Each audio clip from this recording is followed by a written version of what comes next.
Hello guys so फेरि लामा भ्लगमा स्वागत छ। आज चाहिँ हामी द गार्डन एउटा पार्कमा आएको छ अनि त्यो पार्कमा यस्तो रमाइलो गरौँ भनेर आएको। आज चाहिँ मेरो बुढाको बिदा छ, बिदा भएको कारणले गर्दा यस्तो रमाइलो गरौँ भनेर आएको छु। बुढाबुढी घामले गाह्रो छ, यस्तो दामी छ नि यो पार्क। अब म तपाईँलाई बिस्तारै देखाउँछु यो पार्कको पनि, हेर्दै जानु होला।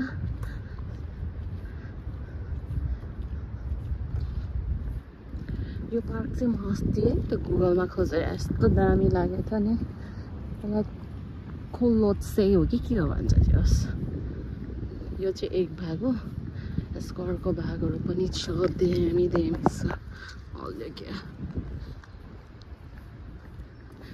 अहिले एकछिनमा देखाउँछु, बादमै फेरि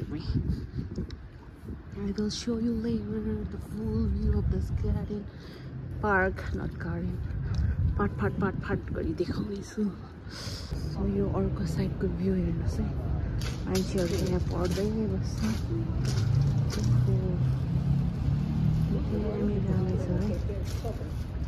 अर्को साइड ठाउँ चाहिँ मलाई मेरो हाइक स्पटमा आएको जस्तो लाग्छ क्या है। त्यही भएर यस्तो यता पछाडि हेर्नुभयो भने खोला नालाहरू जस्तो देख्नुहुन्छ तपाईँले है।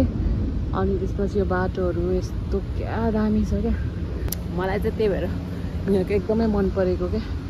हेर्नु न यो चट्ट यो बाँसको यसमा भित्रपट्टि यता चाहिँ खोलाहरू जस्तो यसो बेरेको जस्तो छ क्या। ल हेर्नु न क्या राम्रो लाग्छ क्या। योले चाहिँ मलाई कस्तो नेपालको याद आउँछ नि। मलाई यो ठाउँ चाहिँ एकचोटिमै क्या मन परेको क्या। अलिकति नेपालको न्यास्रो मेटाउँछ भनौँ न। खोइ के हो यस्तो नोइज आएको चाहिँ। ल बुढा त कहाँ गयो यार गाइज, बुढाले छोडेर गयो यार। कुन पार्कमा गएर बस्छ नि थाहा न। ओ यहाँ अस्ति चाहिँ क्या दामी थियो, यहाँतिर बस्न नि मिल्थ्यो। यो बुढा कहाँ गयो, घामतिर गयो कि। हस् गर्मी टु मच छ गाइज यार। कस्तो छ तपाईँहरूकोतिर? हाम्रोतिर त यहाँ अहिले 34 भइसक्यो, 34 डिग्री होला। अनि गाह्रो छ। कहाँ गएछ यो बुढा भन्ने जात यार। ल गाइज अहिले बुढासँग भेटेर कल गर्छु। आफ्नै दुनियाँमा बुढालाई भेटेर फेरि भिडियो कन्टिन्यू गर्छु भनेको त। लु बाई। सो गाइज बुढा भेटाएको अवस्था। बुढा यता कुरेर बसिरहेको रहेछ। जस माया चाहिँ गर्छ है बुढाले, कुरेरै बस्छ है। फोटोसोटो खिचियो यता अनि आइयो। अब यसरी अब ठाउँ खोज्दैछौँ भनौँ न। दामी रहेछ है यो प्लेस चाहिँ हाम्रो। फेरि यो ठाउँ चाहिँ फेरि पहिलोचोटि हो यसरी चाहिँ। यस्तो है वरपर जङ्गलै जङ्गल चट्ट। लौ यहाँ भिडियो राम्रो आउँछ। यसो भिडियो बनायो भने बनाउने रिल्स। वा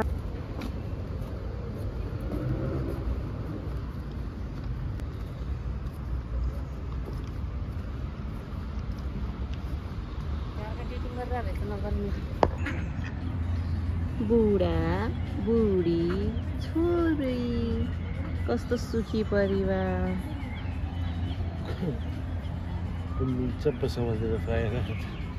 यता छ एउटा च्याप्प समाएर फ्राई गरेर खान्छ अरे कुन हो। गर्मी भयो फाइनली यो ठाउँमा बस्यो हामी। बल्ल हावा आयो, बल्ल पिसफुल भयो। गर्मी वात्तै अस्ति आउनेसम्म जाडोले ज्याकेट लगाएर हिँड्नुपर्ने, अब जाडोको लुगा खोज्न जानुपर्ने भएको थियो। 3-4 दिन भयो गर्मीले दिनरातै नुहाए पनि गर्मी भएर पसिना नआउने मान्छे पनि हिँड्दा यतिमा नि पसिना आएर धुन्दान बनाएको छ गाइस। धुन्दान बस्ने ठाउँ फाइनली पायो। अब बस्ने एकछिन रमाइलो गर्ने त्यही होला। गाइस रेस्ट गर्दा गर्दा अब चाहिँ चटपटे खान मन लाग्यो। सो मैले चाहिँ प्याज हालेपछि याद आयो कि फेरि भिडियो भनेर यसो सामानहरू निकाल्दैछौँ। चटपटे बनाउने बुढाबुढी, चटपटे खाने। त्यसपछि उदै ल्याउन बिर्सेछ त। यहाँ सबै मोलमाल गरेर लिएर छु। खोल्नु त रिस आएछ कि यहाँ मैले खोल्नु भनेर त्यति खोलिदिँदा नि हुँदैन भिडियो नि गरिदिँदैन खोलिदिँदैन बिस्किट नि ल्याउन बिस्किट नि ल्याउन मन लागेको थियो मलाई यो चाहिँ मैले टोक्नलाई दिइरहेको थिएँ त्यही राख्नु न यता राख्नु न यसलाई यसै एकछिन सुकुटी आमाले बनाइदिनु भएको ड्राई मिटको आज हामी चटपटे खानेछौँ खै देखाउनु त म यसरी खान्छु पर्दैन अहिले अलिकति र एकछिनमा बनाएर भेटौँ है गाइस आफै बनाउने आफै हाल्ने मोल्ने रिसाइसक्यो यहाँ ए यस्तो छ भिडियो बनाइदिएको कुरा पनि हुने त रिसाइसक्यो टिमुरको छ वाइवाई यहाँको वाइवाई कति स्वाद हुन्न अब खाइदिउँ न अनि यहाँ भेन्टाको अचार खोलेर देखाइदिनु त भेन्टाको अचार चाउमिन लिएर आएको छु नि त मैले तपाईँलाई भनेर यस्तो दामी बनेको नि भेन्टाको अचार आमामा उबालेर लाने है यो अहिले बेलुका नै खानुपर्छ चाउमिन खै देखाउनु त चाउमिन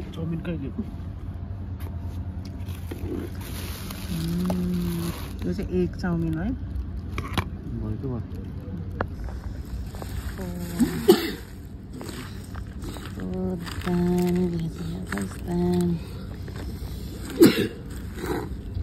मेरो बुढालाई चाहिँ रुगाएको के छ है साइडमा छ्याक सुक सुन्नु भयो होला है यस्तो हातले मोल्दा कस्तो रेस्पेक्ट नभएको चम्चाले मोल्न होला त कस्तो लाग्यो त पुस्ने बेला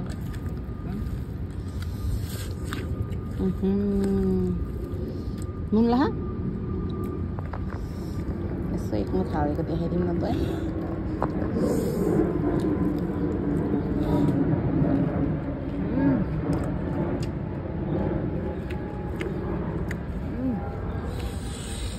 मिठो भएको है बदाम है त बदाम म त्यो झिकिसकेँ नि दिए ए होइन सबै होइन अलिकति बदामको आफ्नै स्वाद छ नि फेरि हाल्नु नि ल भयो भयो अमिलो अलिक पुगेन अलिकति हालौँ उठाइदिनु त निचारिदिनु त थोरै खुर्सानी चढा टोक्छ होइन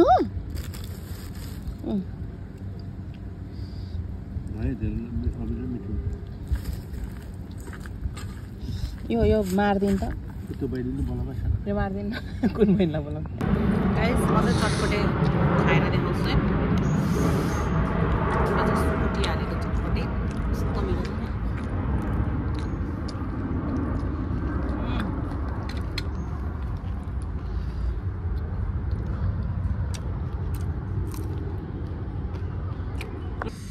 यो मेरो बुढालाई भिडियो खासै गरिदिनु मान्दैन क्या आफै गर्छु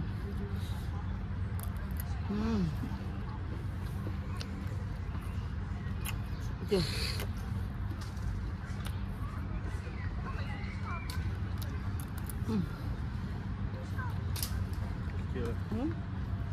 के गर्नु खाएको हेरेर खाएर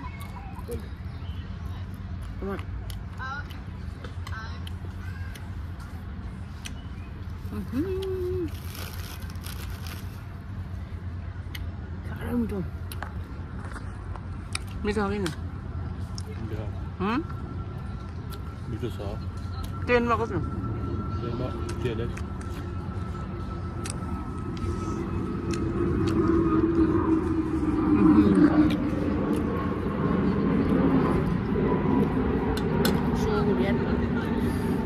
इन्जोय गर्छु ल गाइस अलिक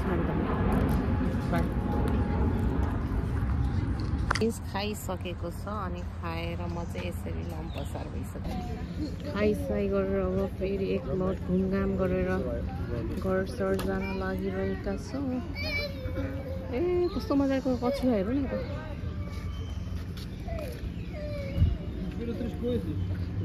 कति ठुल्ठुलो रहेछ यता त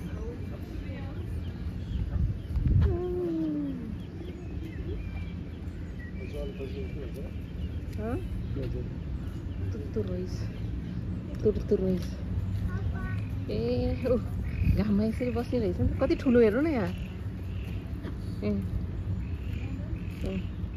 उता हेर्नु न ढुङ्गामा कति मजाले बसेको सानो है ढुङ्गामा बसेको त कस्तो मलाई यस्तो हेर्न चाहिँ मजा लाग्छ के लो खै ओ फर्स्ट टाइम भ्यागु त देखेको है मैले यहाँ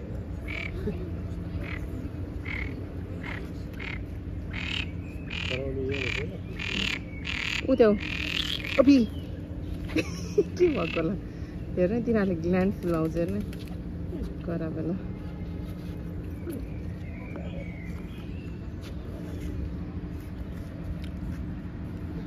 सो आजलाई यति नै हो गाइज अब चाहिँ हामी घर गइरहेको बज्न थाल्यो होला अब कति बज्यो 6:30 यस्तो टेढो कुरा गर्छ अब यस्तो रिस उठ्छ मलाई कति बज्यो ओके 6:30 हुन लागेछ अब चाहिँ हामी जाँदैछौँ घर यस्तै छ जिन्दगी के गर्नु लु यस्तो खोलातिर गएर फोटोसोटो खिचौँ भनेको एउटा खिच्दैन राम्रो त्यस्तै दुःख लाग्छ क्या मलाई चाहिँ आज यस्तो फोटो खिचिदिने मान्छे हुँदैन यताबाट जाऊँ न यताबाट आएको थिएन नि त किन योबाट जानु त अनि त्यही भएर त्यही हो अब चाहिँ जान्छु bye bye guys see you in next vlog यदि तपाईँलाई मेरो भिडियो मन परेको छ भने लाइक सेयर सब्सक्राइब गरिदिनु होला अनि आउने दिनमा अझै भिडियो बनाउनलाई एकदम मोटिभेसन मिलोस् यताबाट प्लिज गाइस हस् ल बाई बाई सी यू